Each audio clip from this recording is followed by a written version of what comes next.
Monsieur, bonsoir et bienvenue dans votre émission de politique internationale sur le fil. Émission spéciale ce soir où nous évoquerons à la fois les intérêts régionaux, sécuritaires en particulier, les défis africains aussi.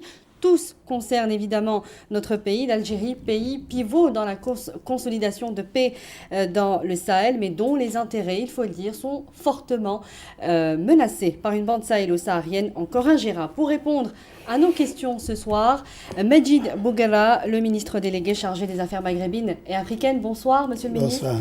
Merci d'avoir accepté notre invitation. Merci de m'avoir invité. Noldine Zala, journaliste au quotidien Le Jeune Indépendant et consultant de cette émission. Bonsoir à vous. Bonsoir. Alors, monsieur Majid Bouguela, le secrétaire général des Nations Unies, vient de recommander le déploiement de 10 000 soldats de casque bleu, de 10 000 militaires, près de 2 000 policiers à Bangui, en Centrafrique. On s'oriente donc assez inévitablement vers une intervention onusienne à Bangui, et ce, au moment où on parle de l'architecture de paix africaine. Est-ce qu'il n'y a pas un paradoxe finalement entre ces deux réalités ? Eh bien, laissez-moi vous remercier pour cette question extrêmement d'actualité. L'Afrique a toujours accordé une priorité extrême aux problèmes de sécurité, tout en sachant qu'entre sécurité qu'il y a une forte interdépendance entre sécurité et développement. Et très tôt, même du temps de l'OUA, la gestion, la prévention, la résolution des conflits était une priorité au sein de l'OUA, tout comme l'Union africaine qui lui a succédé. Et je dois rappeler, avec votre permission, le fameux 35e sommet de l'OUA qui s'est tenu à Alger, sous la présidence du président Abdelaziz Bouteflika, qui avait à ce moment-là inscrit dans l'approche africaine la nécessité de trouver des solutions africaines aux problèmes africains. Oui. Et partant de là, l'idée a émergé de mettre à la disposition de l'Afrique des mécanismes lui permettant de gérer cette problématique de paix et de sécurité à l'échelle du continent. Ces mécanismes-là, est-ce qu'ils sont assez efficaces? On parle justement de... J'y viens. Des foyers de tension il y a actuels. Cette fameuse architecture africaine de paix et de sécurité. Mise sur pied par l'Union africaine, elle dispose d'un système d'alerte au niveau régional et au niveau continental. Elle dispose d'une force africaine en attente, qui elle-même dispose de 5 bataillons dans les 5 régions africaines. Mais qui ne sont pas encore mis sur place. Encore opérationnels. Oui. Mais dans l'attente de l'opérationnalisation de cette force africaine en attente, le dernier sommet de l'Union africaine, qui s'est tenu en janvier dernier à Addis Abeba, a décidé de créer immédiatement ce qu'on appelle la capacité africaine de réponse immédiate aux crises, la CARIC. La CARIC. Voilà, avec au départ 15 pays, un peu plus de 15 pays volontaires, y compris l'Algérie, pour mettre à la disposition de l'Union africaine des troupes pour être déployées dans les foyers de crise et de conflit. Oui. Je rappelle entre parenthèses que l'Algérie, pour des dispositions constitutionnelles, n'envoie pas de troupes à l'extérieur de ses frontières. Mais elle apportera une contribution en termes de formation, en termes de renseignement, en termes de logistique et pourquoi pas aussi en termes financiers, selon ses possibilités. On va revenir sur la CARIC, Majid Bouguela, mais avant, ces forces africaines, pour prendre l'exemple de la MISCA, par exemple, en Centrafrique, d'abord, elle a perdu 19 hommes depuis décembre dernier. Elle est accusée de partialité par rapport aux deux partis qui s'affrontent aujourd'hui, les Balaka notamment, et souffre d'un manque de moyens flagrant, il faut le dire. On peut faire aussi le même constat avec la MINUSMA au Mali. Est-ce que les forces africaines sont aujourd'hui à la hauteur des tâches qui leur incombent en Afrique? Je dois dire qu'effectivement, les forces africaines font face à des difficultés de divers ordres. Difficultés logistiques, difficultés de renseignement, difficultés de moyens et difficultés de formation. Et ces difficultés doivent absolument trouver des solutions adéquates rapidement. Mais en attendant, je suis désolé de vous rappeler que la responsabilité du maintien de la paix et de la sécurité à l'échelle internationale est une mission qui incombe au Conseil de sécurité des Nations Unies. Oui. D'abord. Et rappelons que 70% des dossiers qui sont sur la table sont malheureusement africains. Africains. Tout à fait. Oui. Et c'est pour cela que l'Union africaine et le Conseil de sécurité, les Nations Unies de manière générale, travaillent en étroite coordination. Oui, mais bon, ça n'explique pas quand même ce retard Monsieur le ministre, dans la mise justement en place de la CARIC, d'abord. Et deuxièmement, par rapport au travail du Conseil de paix et de sécurité de l'Union africaine, il y a une espèce de rapport de dépendance qui n'a pas été réglé, puisqu'il était question qu'il y ait plus de dialogue, de concertation entre le CPS, donc africain, et le Conseil de sécurité de l'ONU. Où en sommes-nous aujourd'hui exactement par rapport à la concertation entre ces deux institutions? Non, cela se passe très très bien. Mais vous avez tout à l'heure relevé une réalité qui est là devant nous, incontournable. C'est le manque de moyens entre les mains de l'Union africaine et de son Conseil de paix et de sécurité. Le dernier sommet a demandé aux pays africains de contribuer au renforcement de la MISCA. L'Algérie a accepté de mettre des moyens aériens à la disposition de la MISCA pour le transport d'un certain nombre de contingents de pays africains pour les transporter vers le foyer de crise qui est la République centrafricaine et de la RCA vers leur pays. Mais ce sont des moyens qui manquent terriblement à l'Union africaine. Majid Boughela, il y a aussi d'autres paramètres à tenir en compte. On a vu que, par exemple, au niveau de la MINUSMA au Mali, ainsi que de la MISCA, il y a eu des affrontements entre ces forces africaines, à l'intérieur, au sein même de ces forces africaines. Est-ce que ce sont des paramètres importants aujourd'hui qui pourraient d'ailleurs paralyser la formation de la CARIC demain ? Je ne crois pas. M'excuser, mais je n'ai pas entendu de conflits ou de rivalités à l'intérieur des missions africaines. L'exemple du Tchad et des troupes tchadiennes et burundaises au Mali, en Centrafrique. Non, je ne pense pas qu'il faille accorder tellement d'importance à ces petits problèmes qui ont pu survenir ici et là, parce que vous avez affaire à des troupes qui viennent de pays différents, avec des systèmes de formation différents. Les mettre ensemble relève déjà du défi. C'est pour ça que nous sommes au sein de l'Union africaine en train de penser à des mécanismes de formation pour mettre les troupes africaines qui seront demain déployées dans les théâtres de conflit sur le même mode opératoire. Et c'est déjà aujourd'hui le faire à cette allure en République centrafricaine, c'est déjà un défi qui a été relevé par l'Union africaine. Quant au Mali, la MINUSMA, elle est d'abord mission des Nations Unies. Des Nations Unies. C'est la MISMA qui s'est transformée en MINUSMA. Voilà. Alors, est-ce que pour la CARIC, une dernière question sur la CARIC, cette force d'intervention immédiate qui devrait être prête dès 2014, est-ce qu'il y a une vraie volonté aujourd'hui politique de la part des Africains? Mais Monsieur Boughela, il n'y a pas tellement de pays africains qui se sont portés volontaires. On l'a vu encore une fois avec la MISCA, où il devait y avoir 12 000 hommes, il n'y en a que 6 000, la moitié.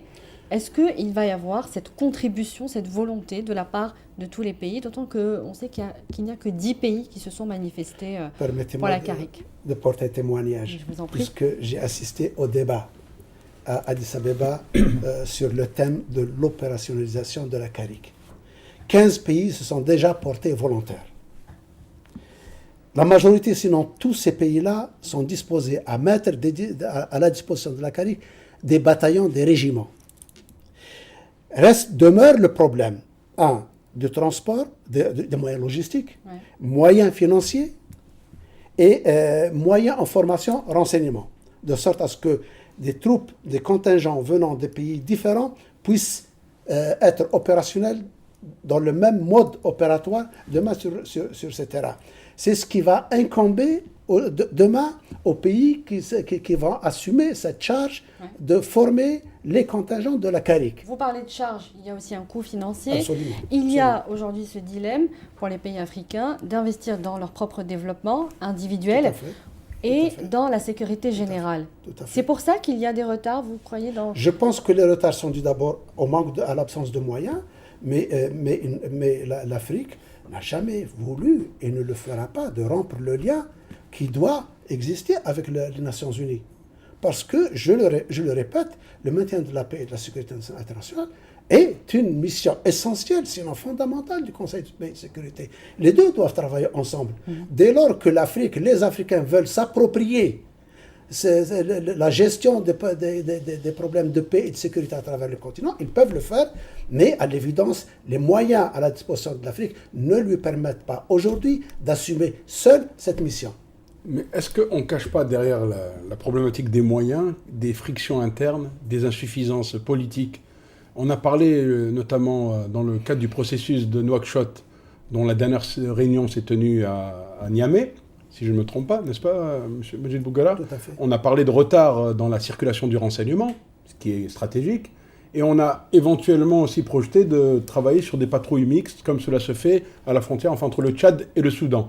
Donc ce constat de déficit en matière, par exemple, de coopération sur le renseignement, est-ce que ce n'est pas dû à des interférences externes au continent et à peut-être un déficit de volonté politique de la part de certains États?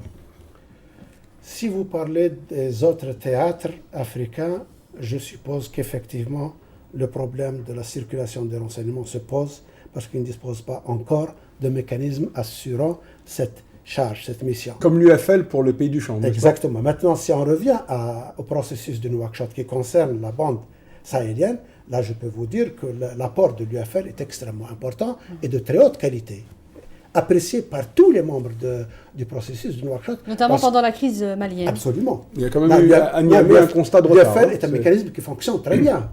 Et l'Algérie joue un rôle important au sein de l'UFL. Oui.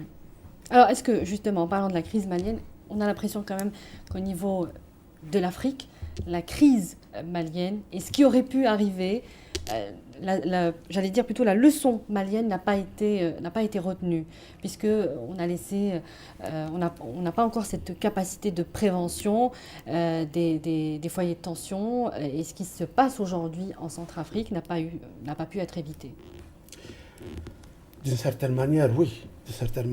Mais s'agissant du Mali, je crois que ce qui s'est passé au Mali et la réaction de la communauté internationale a été extrêmement importante. Je crois que si vous prenez le cas du Mali, qui est aujourd'hui une priorité pour la communauté internationale, à la fois Nations Unies, Union africaine, Union européenne, les pays africains dans leur ensemble, les pays de voisinage, tous ont mis leurs efforts ensemble en vue de venir en aide au Mali. C'est vrai que la menace terroriste est toujours là. C'est vrai qu'il y a encore des problèmes au nord du Mali à régler. C'est vrai aussi qu'au-delà du Mali, il y a des problèmes qui se posent au niveau de la zone sahélo-saharienne qu'il faudra également prendre en charge. L'essentiel pour nous, c'est que l'attention de la communauté internationale est bien rivée sur le Mali. Par contre, ce que nous disons, nous, à Algérie, c'est qu'il faut éviter que la multiplication des initiatives, la multiplication des cadres et mécanismes d'intervention ou de règlement ne puisse se faire au détriment de l'efficacité.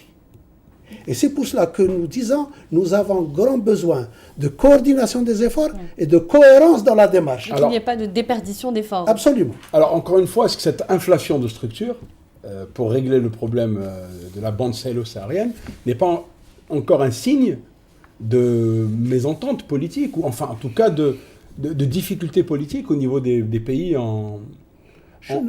Non, je ne crois pas, honnêtement. C'était un besoin qui s'exprimait à divers niveaux de la communauté internationale pour venir en appui, en aide au Mali, compte tenu de la gravité de la situation qui prévalait dans ce pays à un moment donné.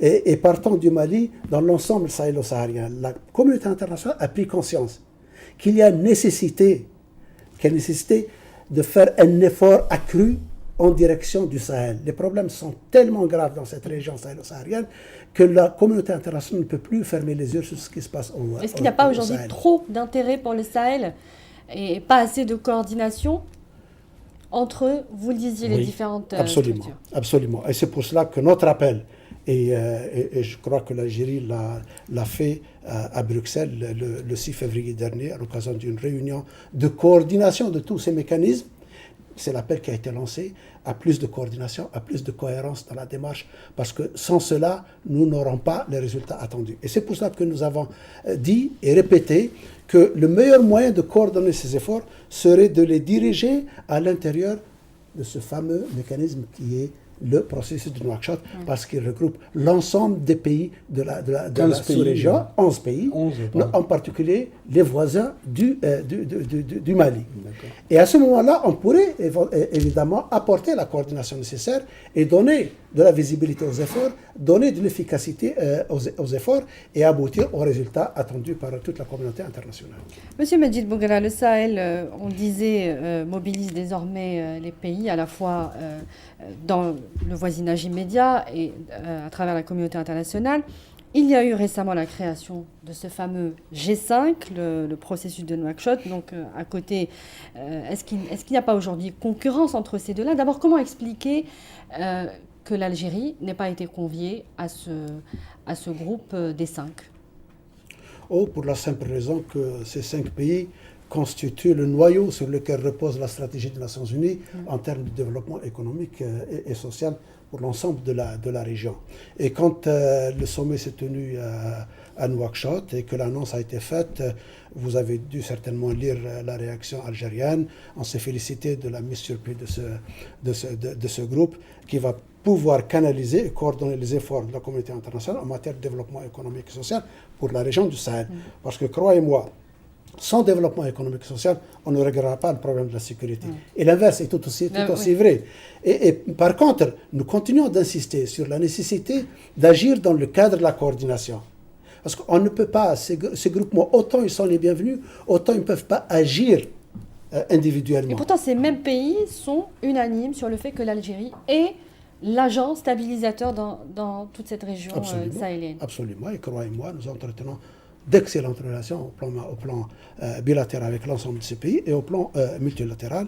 Ils savent l'effort que fait l'Algérie, en particulier en matière de restauration de la paix, de la sécurité, de la stabilité dans la sous-région, mais aussi en matière de reprise du développement économique et social. On va revenir au Mali. Bamako n'a pas avancé depuis ses pourparlers, dans ses pourparlers avec le Nord depuis les accords de Ouagadougou le 18 juin dernier, et compte désormais sur la médiation algérienne. Est-ce que Bamako déjà a fait officiellement la demande d'une médiation algérienne, alors qu'on a vu que d'autres acteurs, notamment le MNLA, s'est dirigé vers des pays qui ne sont même pas sahéliens et qui ne connaissent pas vraiment le dossier malien?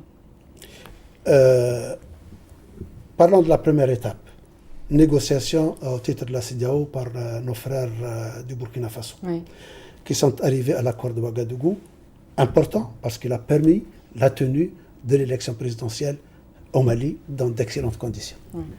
Grâce aux accords de Ouagadougou, aujourd'hui le Mali dispose d'un président démocratiquement élu, légitimement élu et suivi par des élections législatives qui sont venues conforter son autorité et conforter le programme qu'il a proposé aux Maliens. Le président Ibrahim Boubacar Keïta a dit lui-même que maintenant s'ouvre une deuxième étape. Dès lors que le Mali dispose d'une autorité légitime, s'ouvre une deuxième étape, celle de prendre en charge le règlement de la question du Nord. Et le président Ibeka a fait expressément appel à l'Algérie, autant que les mouvements opérant au Nord. Vous pouvez relire le communiqué commun qui a sanctionné la visite du président Ibeka à Alger, et vous verrez que l'Algérie a été effectivement sollicitée officiellement. Par Bamako. Par Bamako et par les mouvements opérant au nord du Mali. Et c'est sur cette base que nous avons commencé à Alger, début janvier dernier, les pourparlers exploratoires qui avaient pour objectif principal de ramener tous les mouvements opérant au nord du Mali autour des éléments essentiels pouvant constituer une plateforme de négociation avec le gouvernement malien à Bamako pour trouver une solution au problème du Nord. Vous me direz que sur les 4 mouvements, 3 ont accepté de signer une plateforme commune.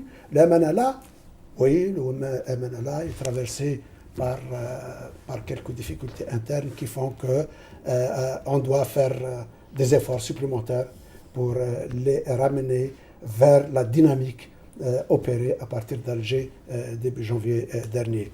Sans le MNLA, une médiation entre Bamako et le Nord ne pourrait pas être effective sans le MNLA, on est bien d'accord.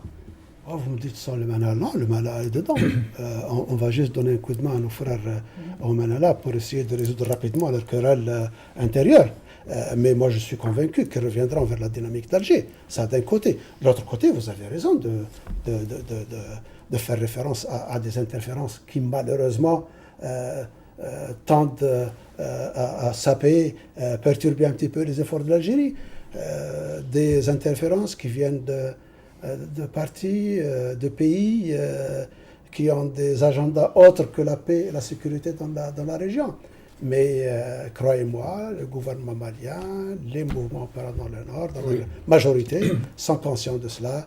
Et avec leur soutien, avec leur appui, nous allons poursuivre nos efforts dans cette direction, à savoir essayer d'accélérer une solution au problème. Et c'était l'objet de la visite du ministre de la Réconciliation tout à fait, hier. Tout à fait. Vous avez dû lire le communiqué qui a sanctionné nos travaux. Le comité stratégique, c'est ça, de algéro-malien du nord du Mali. Hein, c'est le comité bilatéral stratégique mis sur pied à l'occasion de la visite du président Boubacar Keïta à Alger en janvier. Alors, Medjid Bougala, en fouillant un petit peu dans votre biographie, dans votre parcours de diplomate, j'ai découvert que vous étiez membre de la délégation en 1992 qui a justement dû assumer une lourde tâche, celle de la première donc, médiation, je crois, des accords d'Alger, par la suite, en 2006, qui a été justement poursuivi. Donc, à partir du pacte national 92, on est arrivé aux accords d'Alger en 2006. Ça a pris un peu de temps. Aujourd'hui, vous qui êtes encore une fois, j'allais dire, à l'ouvrage dans ces pourparlers, que peut-il y avoir de nouveau par rapport à ce travail considérable qui a été effectué dans les années 1990 ? Et qu'est-ce qui peut nous promettre un peu plus de stabilité ? Question extrêmement importante, croyez-moi. Nous avons réalisé le pacte national en 1992. Nous avons réalisé les accords de paix de 2006 et les accords de paix de 2008. Sur le plan politique, l'accord était parfait parce qu'il était accepté par tout le monde. Malheureusement, on a péché par un manque de volonté de la part des partis dans la mise en œuvre des engagements souscrits et acceptés. Donc une bonne partie porte sur le développement économique. Oui. De la part de Bamako, en fait. Surtout. Deuxièmement, la communauté internationale n'a pas tenu ses engagements et ses promesses. Parce que ne pas accompagner la solution politique par un effort au plan du développement économique et social ne pouvait pas conduire l'accord politique au règlement définitif de la question du Nord. Maintenant, je vous dis que le président Ibeka a pris un engagement dans le cadre de son programme politique sur la base duquel il a été élu, d'aller vers un accord politique et de s'engager à le mettre en œuvre. Deuxièmement, la communauté internationale s'engage, vous voyez un petit peu l'intérêt qui est porté au Mali par la communauté internationale, s'engage à accompagner cet effort politique par un effort au plan de développement économique et social. Parce que les populations du nord du Mali, sans ressources, sans source de revenus, que voulez-vous qu'elles fassent ? Mais est-ce que ces aides vont parvenir au Mali, comme au Sahel? On a promis beaucoup d'argent à ces régions-là et les populations attendent toujours. Je parle de la communauté internationale, je parle des Nations Unies, et qui ont fait beaucoup de réunions pour venir en aide, pour débloquer des fonds. Et la communauté internationale promet à chaque fois des dons Tout à fait, vous avez importants. Raison. Vous avez raison de le soulever. Et ça n'aboutit pas. Absolument, vous avez raison de le soulever, puisque la réunion de Bruxelles des donateurs a évoqué le chiffre de 3,5 milliards de dollars d'aide au Mali. Le plus important maintenant, c'est que cette aide arrive, et elle arrive au bon endroit. Oui. Parce que si la communauté internationale ne prend pas sur elle la tâche d'ériger des projets dans le nord du Niger qui répondent aux attentes et aux aspirations des populations du Nord, on n'aura pas réuni les conditions nécessaires au succès de la solution politique. On va parler de l'aspect sécuritaire, le Mali étant devenu par extension le Sahel, avec la déstabilisation du Nord. Il y aurait une recomposition des réseaux terroristes dans le Nord. Il y a beaucoup d'attaques dans le Nord, notamment dans les villes de Gao, Tombouctou et Kidal, notamment des attaques à la roquette. Est-ce qu'on est revenu à la case départ, sachant qu'il y a un vase communicant avec le sud libyen qui serait lui aussi infesté de bandes armées et de terroristes appartenant à Al-Qaïda? Je pense qu'il fallait s'y attendre un petit peu. Parce que l'opération Serval et l'arrivée de la MINUSMA, si elle a mis un terme à l'avancée des groupes terroristes vers le sud du Mali, elle n'a pas éliminé la menace terroriste. Ils se sont redéployés ailleurs, peut-être dans le reste du Sahel et pourquoi pas dans le sud de la Libye. Et profitant donc peut-être d'un moment d'accalmie au nord du Mali, ils essaient encore une fois de revenir vers les positions qu'ils occupaient. Ce sont des gens qui connaissent très bien Absolument. la région et c'est un Absolument. facteur très important. Absolument. De revenir vers les positions qu'ils occupaient au nord du Mali et de procéder par des actions de temps à autre pour signifier leur présence. Et c'est pour cela que nous disons que, la menace terroriste est toujours là. Il faut continuer à la combattre, à lutter contre, mais aussi il faut continuer à lutter contre toutes les sources qui alimentent le terrorisme. Le trafic de drogue, le paiement des rançons, le trafic d'armes, le trafic de documents, le trafic, malheureusement, d'êtres humains. Dites Bougara, comment expliquez-vous que tout ce qui se passe aujourd'hui ait été annoncé un petit peu par notre diplomatie, mais qu'on n'ait pas pu convaincre nos partenaires, notamment partenaires occidentaux qui sont venus, qui ont dû intervenir militairement à nos frontières? Comment se fait-il? Il y a un des vôtres, donc M. Halim Ben Atallah, qui a parlé d'un reflux de la diplomatie algérienne et d'un profil bas. Est-ce que vous partagez cet avis qu'à un moment donné, à une période donnée, la diplomatie algérienne n'a pas été assez offensive? Moi, je peux vous dire que depuis que j'occupe cette fonction, j'ai rencontré beaucoup d'interlocuteurs, et en particulier les représentants des pays européens, des États-Unis et d'ailleurs, et croyez-moi tous, sans exception, je dis bien sans exception, me disent que l'Algérie avait eu raison, à la fois vis-à-vis de ce qui s'est passé en Libye, vis-à-vis de ce qui s'est passé en Tunisie et vis-à-vis de ce qui s'est passé dans le Sahel et en particulier au Mali. Et qu'on aurait dû suivre les conseils de l'Algérie. Parce qu'aujourd'hui, tout ce qu'on a dit, c'est avéré. Et nous avons toujours dit qu'il fallait privilégier la solution politique. Il n'y a pas d'alternative à la solution politique. Maintenant, à côté de la solution politique, il faut lutter contre le terrorisme. Il faut lutter contre les sources qui alimentent et qui nourrissent le terrorisme. Et ce que nous avons fait au Sahel, parce que d'abord nous sommes pays sahéliens. Nous sommes concernés par ce qui se passe au Sahel.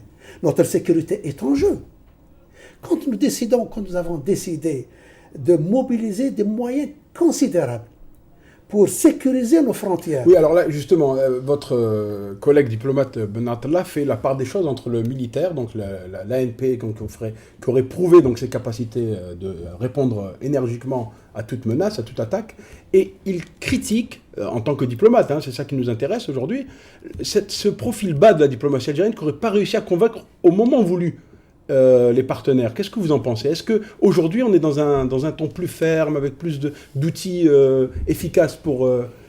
Permettez-moi de vous dire que quand on se retrouve en dehors de l'appareil diplomatique, on peut dire beaucoup de choses. Mais ce qui nous concerne, le président de la République, c'est lui qui guide la politique extérieure de l'Algérie. Le président de la République, c'est lui le chef suprême des armées et le ministre de la Défense. Et il n'y a pas de divergence entre ce que fait le ministère de la Défense nationale et ce que fait la diplomatie algérienne. Nous travaillons ensemble. Nous travaillons ensemble parce que les objectifs de la diplomatie algérienne, les objectifs de la sécurité nationale algérienne sont les mêmes.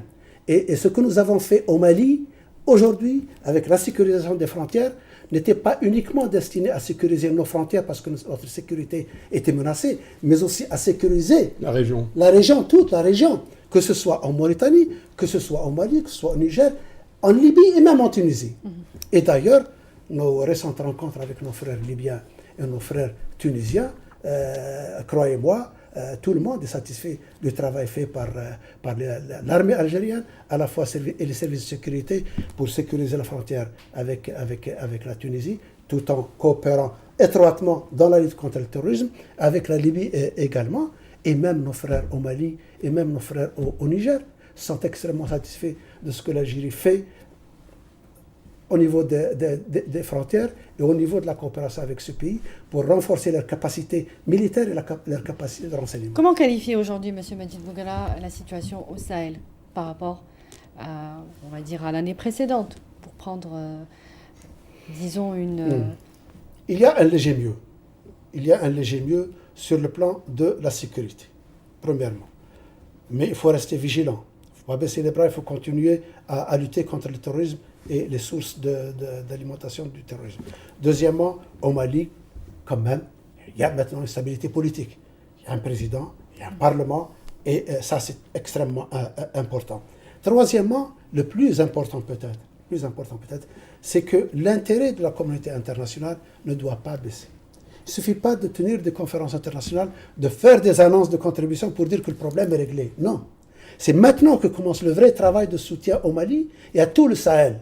Toutes les annonces de contribution doivent être concrétisées par le biais de projets qui assurent le développement économique et social de ces pays et qui donnent aux populations concernées, en particulier celles qui sont touchées par la sécheresse, celles qui sont touchées par la désertification, celles qui sont touchées par le terrorisme et par les divers trafics qui s'opèrent dans cette bande, leur donner des sources de revenus, des ressources pour vivre décemment. On parlait de la coordination, de l'entente entre tous les pays de la région sur la question sahélienne. Qu'est-ce que vous pensez en tout cas de l'annonce, ou en tout cas la demande du président nigérien qui a appelé à une intervention étrangère dans le sud libyen, le Niger qui se sent menacé par le sud libyen qui serait, je le disais, infesté par des groupes terroristes incontrôlables? Oui, j'ai lu comme vous il y a quelque temps déjà cette annonce. Mais par la suite, nous avons eu des rencontres avec nos frères nigériens, nos frères maliens, mauritaniens, libyens. Et je crois que maintenant, tout le monde s'achemine vers la nécessité de travailler ensemble avec nos frères libyens pour essayer de maîtriser la situation au sud de la Libye et travailler ensemble pour lutter contre ces divers mouvements qui continuent d'opérer ou d'exister dans le sud de la Libye. Et donc c'est par le but de cette coordination des efforts avec nos frères libyens qu'on pourra trouver une solution à la situation qui prévaut dans le sud de la Libye. Une intervention étrangère ne serait pas du tout, la bienvenue.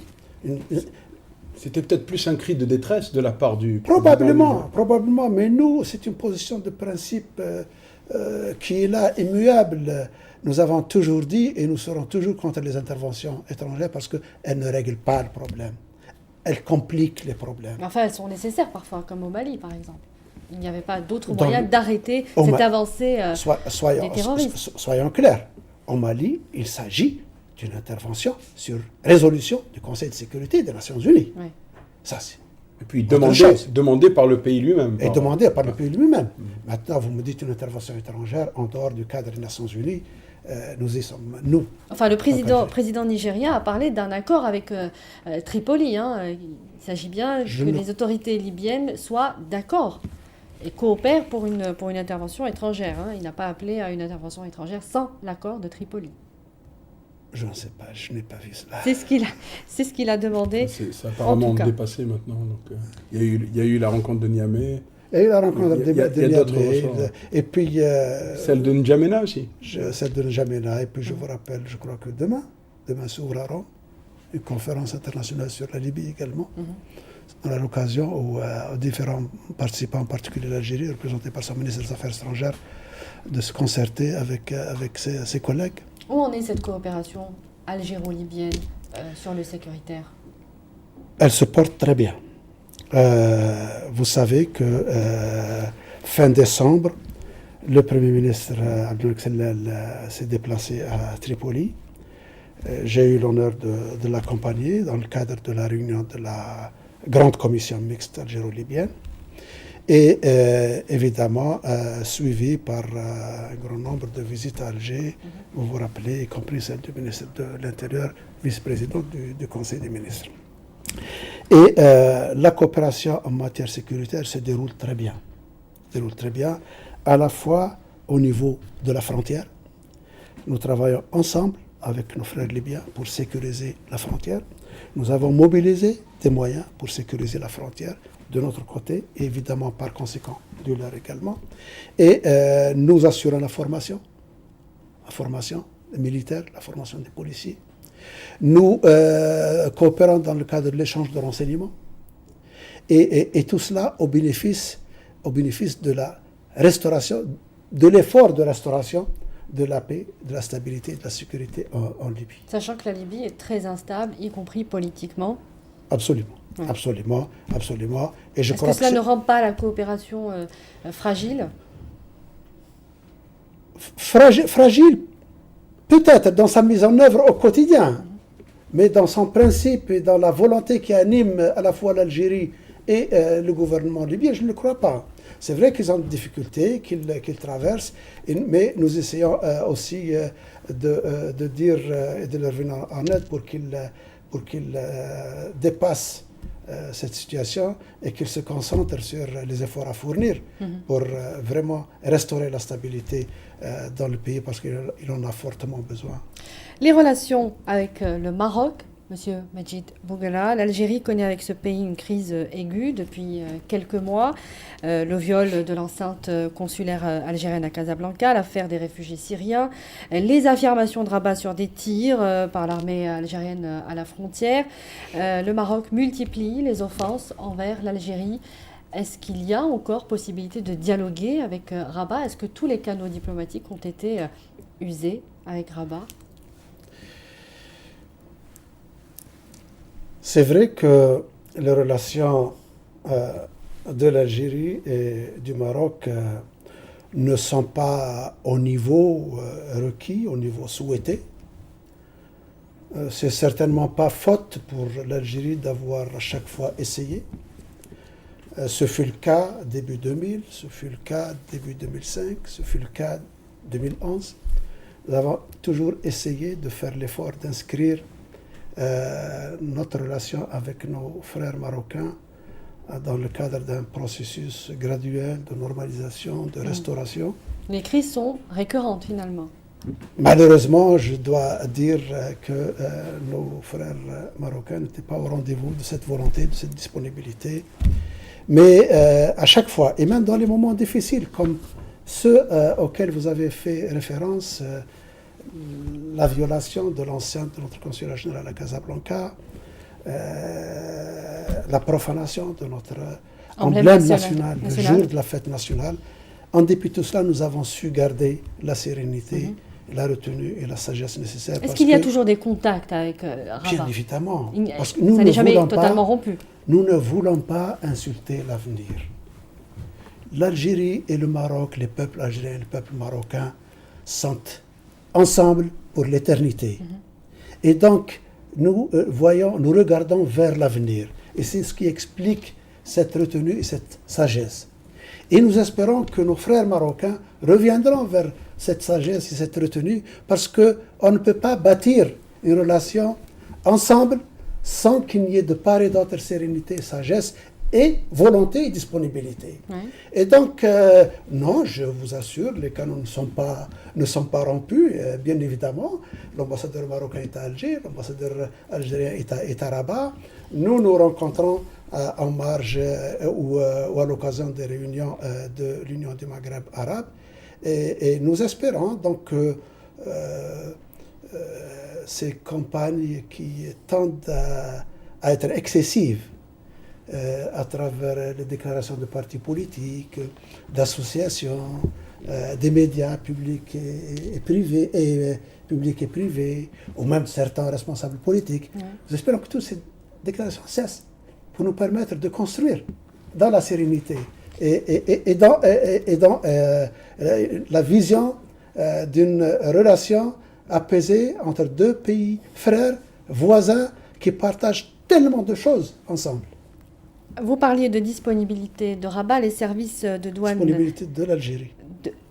Oui, le manque de disponibilité de Rabat dans, j'allais dire, les différents domaines de coopération. Il y en a un très important. Les services de douane ont saisi 200 tonnes de drogue l'an dernier, 63 tonnes représentaient du kiff traités en provenance du Maroc. Est-ce que le Maroc coopère avec l'Algérie à ce niveau-là? Est-ce qu'il y a des discussions? Est-ce qu'il y a une sonnette d'alarme qui a été tirée sur ce dossier de la drogue? C'est un problème sérieux.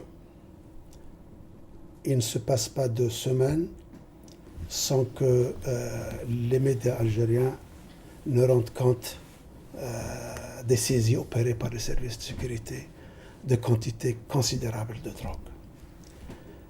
Bien évidemment, les services de sécurité algériens, les services de douane font leur travail au quotidien, difficilement, pour lutter contre ce fléau, pour lutter contre les autres formes de contrebande qui nuisent sévèrement à l'économie nationale. Et je dois dire, malheureusement, que nous aurions pu traiter autrement ce problème s'il y avait coopération de la part des services concernés de nos voisins. Est-ce qu'il y a Malheureusement, ce n'est pas le cas encore. Pas du tout. Écoutez, c'est une question peut-être à poser aux experts, aux services de sécurité, mais à mon niveau, je peux vous dire qu'il n'y a pas de coopération réelle dans la lutte contre ce fléau. Mais est-ce que l'Algérie utilise les mécanismes que prévoit le droit international par rapport à ces questions justement de non-coopération d'un pays tiers lorsque ça menace justement sa sécurité interne ou c'est une menace sanitaire grave quand même la drogue en Algérie qui rentre par la frontière ouest? Non, nous voulons quand même traiter ce problème aussi sérieux qu'il soit dans le cadre des relations de voisinage, parce que c'est la manière sage de régler ce problème. Et quand je dis qu'il n'y a pas de coopération, je n'insinue pas ou je ne dis pas que ce sont les autorités marocaines qui ne coopèrent pas. Je dis qu'il n'y a pas de coopération des services concernés. Parce qu'à l'évidence, nous avons besoin de coopérer entre services pour lutter contre ce fléau. Quand vous avez des quantités considérables qui passent, et si vous suivez la progression de ces quantités, elles vont en constante augmentation. Cela veut dire, je ne suis pas un expert, mais cela veut dire que c'est pas parce que les autres chemins itinéraires de contrebande sont mieux contrôlés ou fermés, non. Ça signifie qu'il y a volonté de faire traverser par l'Algérie des quantités considérables de drogue. D'où l'interpellation de coopérer pour mettre fin à ce fléau. Sachant que les quantités saisies représentent peut-être 10% de celles qui ne le sont pas. C'est ce que vous disent les experts. Vous disent que ça représente 10, 15, 20% au maximum. C'est rien, donc, par rapport à ce qui, voilà. à ce qui n'est pas... À ce qui passe, absolument.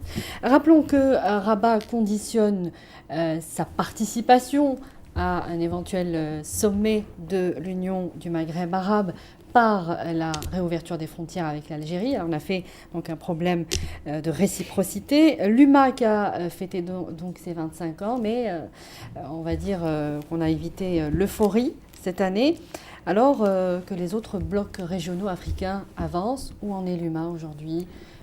En tout cas sur la coopération économique, sur les relations bilatérales entre ce bloc, entre les pays de ce bloc du Maghreb. Si vous comparez l'UMA aux autres organisations sous-régionales africaines, je dirais que vous avez raison. Par exemple, la CEDEAO, c'est un ensemble bien intégré. Vous êtes citoyen, vous pouvez circuler de Niamey jusqu'à Lagos avec votre carte d'identité, vous établir les biens qui circulent. Oui, donc vous avez raison. L'UMA a enregistré beaucoup de retard par rapport aux autres organisations sous-régionales africaines. L'UMA a le mérite d'exister, bien évidemment. L'UMA doit pouvoir engager ses membres dans la même volonté d'aller vers l'intégration maghrébine. L'Algérie l'a fait et le fait avec beaucoup de foi dans l'UMA. Je vais vous dire un exemple. Il y a 29 accords, je ne parle pas des conventions, 29 accords signés par l'Algérie. Sur 29 accords existants. Donc la foi et la volonté de l'Algérie sont là. 8 seulement sont signés par Rabat. 8 seulement par Rabat, exactement. Donc maintenant, dire que conditionner la reprise des activités de l'UMA au titre des sommets par un problème à la limite bilatéral, je crois que c'est faire fausse route. Parce que quand on a créé l'UMA en 1989, déjà le problème du Sahara occidental, par exemple, existait. Tout le monde avait convenu, y compris avec nos frères marocains, que le problème du Sahara occidental demeure du ressort des Nations Unies, mais nous continuons avec nos efforts de construction de notre ensemble maghrébin. Avec notamment la Tunisie. Avec la Tunisie. Il y a eu la ZAL, la zone arabe de libre-échange, par rapport à ce qui se fait au niveau économique, en dehors du cadre de l'UMA. Absolument, mais c'est complémentaire. Mais par contre, il y a eu les crises, surtout les crises qui ont secoué la Tunisie, la Libye, qui ne sont pas venues faciliter l'intégration maghrébine. Mais il reste quand même cet os algéro-marocain de la question d'autodétermination du peuple sahraoui, qui est un des fondamentaux de la diplomatie algérienne. C'est ce que je disais. Ce problème existait en 89 quand on a créé l'UMA. Le problème du Sahara occidental existait dans de bien difficiles conditions, parce qu'on n'avait pas encore, les deux parties n'avaient pas encore signé le cessez-le-feu. Oui, il y avait encore des... Voilà. Et ça n'a pas empêché les pays maghrébins de créer l'Union et de travailler pour la consolidation des assises de l'UMA. Aujourd'hui, dire que on ne peut pas continuer à construire l'UMA à cause du problème Sahara occidental, je crois que c'est faire fausse route, parce que le problème Sahara occidental, nous l'avons dit, nous l'avons répété. Il devait rester c'est à un problème de l'extérieur. décolonisation dans le règlement pris en charge par les Nations Unies pour essayer de trouver une solution politique mutuellement acceptable qui permette au peuple du Sahara occidental d'exprimer librement son destin. Voilà la question du Sahara occidental. Mais rien n'empêche de continuer à travailler bilatéralement ou ensemble, collectivement, pour construire l'UMA. La question des frontières, la réouverture des frontières à laquelle vous faites référence, je vous l'ai dit tout à l'heure, nous avons essayé 2000, 2005, 2011 de travailler dans un processus graduel, parce que nous voulons quand même résoudre tous les problèmes qui existent au plan bilatéral avant d'aller vers cette perspective. Et nous avons pris sur nous d'œuvrer dans cette direction en 2000, en 2005, en 2011. Et malheureusement, à chaque fois que nous avons entamé des démarches, à chaque fois qu'on a entamé des efforts, on s'est retrouvé avec des problèmes qui ont non seulement bloqué tout effort, toute initiative, mais qui nous ont peut-être conduit dans des directions autres que celles qui devraient nous permettre d'aller vers la prise en charge véritable des problèmes, quels qu'ils soient et qui puissent exister. On va parler de la question du Sahara occidental, justement. La nouvelle tournée de l'envoyé personnel du secrétaire général de l'ONU dans la région. Et comme en janvier dernier, c'est une visite qui est, on va dire, boudée par Rabat, puisque Christopher Ross n'a pas eu droit au même niveau, ni au même nombre d'ailleurs d'interlocuteurs marocains. Est-ce que Rabat est en train d'esquiver le médiateur onusien? Ce que je peux vous dire, c'est que quand on parle avec M. Ross, après 5 ans à ce poste, depuis qu'il a été nommé en qualité de représentant personnel du secrétaire général, il est un peu frustré. Nous comprenons sa frustration. Il dit qu'il ne progresse pas. Et il estime qu'il est peut-être temps de changer de méthodologie dans son travail. Il a proposé cette méthodologie aux deux parties au conflit, que sont le Maroc et le Front Polisario. Il en a informé les deux pays observateurs, voisins observateurs, que sont l'Algérie et la Mauritanie. Et nous espérons que la poursuite de ces efforts va permettre, peut-être, avec la bonne volonté, avec la disponibilité, en particulier des deux parties au conflit, de faire progresser ces efforts. Pour le moment, c'est tout ce que je peux vous dire. Nous nous situons dans la perspective d'avril. L'avril, le Conseil de sécurité devrait se réunir pour renouveler le mandat de la MINURSO. De la MINURSO sans le mécanisme de surveillance des droits de l'homme. Est-ce qu'on a vu quand même en 2013 de nombreuses ONG, on a beaucoup parlé de ce mécanisme dont devrait être dotée la MINURSO. Et Rabat est de plus en plus, disons, en colère sur cette question. Est-ce que Rabat est en train de perdre la bataille des droits de l'homme? Ce que je peux d'abord affirmer, c'est que la MINURSO est la seule mission des Nations Unies qui ne dispose pas d'un mécanisme de surveillance des droits de l'homme. Ouais. Deuxième affirmation, c'est que la situation des droits de l'homme dans les territoires occupés, sahraouis occupés, est une préoccupation pour toute la communauté internationale. Tous les membres de la communauté internationale. Apparemment, il y a quand même eu un veto français. Monsieur Bouguera, il y a eu un veto sur cette question de la part du soutien inconditionnel du Maroc sur cette question. Cela ne signifie pas que les membres du Conseil de sécurité dans leur ensemble ne se préoccupent pas de la situation des droits de l'homme dans les territoires sahraouis occupés. Donc c'est la forme en fait qui... Peut-être, mais en tout cas c'est une véritable préoccupation. Et tout le monde vous dira que c'est une situation préoccupante et qu'il y a lieu de la surveiller de près pour éviter des dérapages et des dépassements. Le nombre d'ONG qui se préoccupent de la question des droits de l'homme et qui interpellent les Nations Unies, qui interpellent les grands pays, en particulier les pays membres du Conseil de sécurité, sur cette situation, est là pour témoigner. Ouais, pour en témoigner. Et nous, en tant qu'Algérie, nous disons exactement ce que le secrétaire général des Nations Unies dit. Oui, c'est une préoccupation. La question des droits de l'homme dans les territoires occupés est une préoccupation. Il faut la prendre en charge. C'est dit par tout le monde. À la fois par le secrétaire général des Nations Unies dans son rapport, que par les pays membres du Conseil de sécurité. Est-ce qu'il y a une chance... La forme pour la prendre en charge, ça peut peut-être prêter à débat. Est-ce qu'il y a une chance de représenter, et ce sera ma dernière question, de présenter à nouveau une résolution dans ce sens au Conseil de sécurité de l'ONU? Honnêtement, je ne sais pas. Ce que je peux vous assurer, c'est qu'au sein du Conseil de sécurité, la question préoccupe et elle est en débat. Et rappelons que les États-Unis se sont rétractés, donc après avoir fait une première tentative de présenter une résolution sur donc les droits de l'homme au Sahara occidental. Vous devez peut-être lire un peu plus attentivement le communiqué qui a sanctionné la visite du roi Mohammed VI à Washington. Oui. Sur la question des droits de l'homme. Plus de détails? Non, ça demeure une préoccupation, les droits de l'homme. Ouais. Ça demeure une préoccupation. Monsieur Majid Bouguera, ministre délégué chargé des affaires maghrébines et africaines, merci d'avoir répondu à nos questions ce soir. Vous avez quelque chose à ajouter? Je vous remercie et vous-même et notre ami consultant parce que ça a donné du contenu au débat. En tout cas, merci beaucoup de m'avoir donné cette occasion. Merci à vous d'avoir été notre invité. Noldine Zala, journaliste au quotidien Le Jeune Indépendant et consultant de cette émission. On vous retrouve dès la semaine prochaine. Je vous rappelle l'adresse mail de l'émission sur lefil@1tv.dz.